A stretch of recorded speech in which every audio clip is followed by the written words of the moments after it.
sebenarnya tujuannya ini apa semua ini? Kalau tujuan daripada sekolah penggerak tidak terlihat hasilnya di dalam profil siswa-siswinya, berarti itu artinya tidak berguna. Jadi kita sebenarnya mau menciptakan manusia seperti apa? Sekolah penggerak ini harus menciptakan manusia seperti apa? Ada 6 profil pelajar Pancasila. Ada 6 profil pelajar Pancasila. Yang pertama adalah berakhlak mulia. Dia mengerti apa itu moralitas. Dia mengerti apa itu keadilan sosial. Dia bisa mengerti spiritualitas. Dan dia mengerti apa dan dia punya rasa cinta. Cinta kepada agama, cinta kepada sesama manusia, cinta kepada alam. Itu merupakan suatu hal yang sangat penting, berakhlak mulia. Kedua adalah kreativitas. Dia punya kemampuan untuk bukan hanya memecahkan masalah, tapi untuk menciptakan hal-hal secara proaktif, secara independen, untuk menemukan cara-cara yang lain dan berbeda untuk bisa berinovasi dalam sehari-harinya. Ketiga, dia harus tahu cara gotong royong. Dia harus tahu cara berkolaborasi dan bekerja sama dengan sesama muridnya dan pada saat dia keluar di laut terbuka dengan sesama manusia.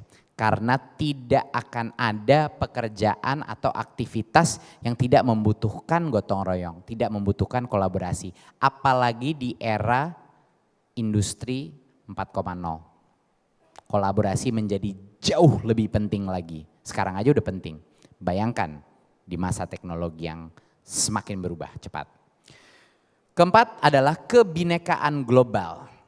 Ini adalah perasaan menghormati keberagaman. Ini adalah toleransi terhadap perbedaan.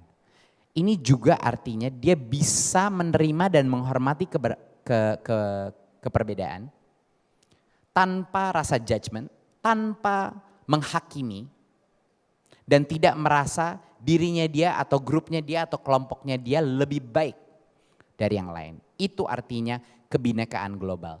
Dan bukan hanya di level Indonesia sebagai negara dia, tapi juga dalam tingkat dunia. Dalam tingkat dunia. Karena dunia ini menjadi semakin kecil, informasi dan pengetahuan menjadi semakin besar, bisa diakses dimanapun. Sehingga kebinekaan global itu menjadi suatu hal yang penting dan harus menjadi aspirasi sistem pendidikan kita. Karena kita akan bersaing di masa kini dan masa depan, kita akan bersaing di panggung dunia, bukan hanya di Indonesia. Yang kelima adalah bernalar kritis. Ini adalah asesmen kompetensi yang kita tes, kemampuan beranalisa, kemampuan memecahkan masalah-masalah yang real, kemampuan untuk berpikir secara kritis dan menimbang berbagai macam solusi untuk suatu permasalahan. Dan yang terakhir adalah kemandirian. Seberapa independen siswa-siswi kita? Apakah mereka terdorong dengan motivasi di dalam hatinya dia? Apakah harus terus didorong dari luar atau eksternal?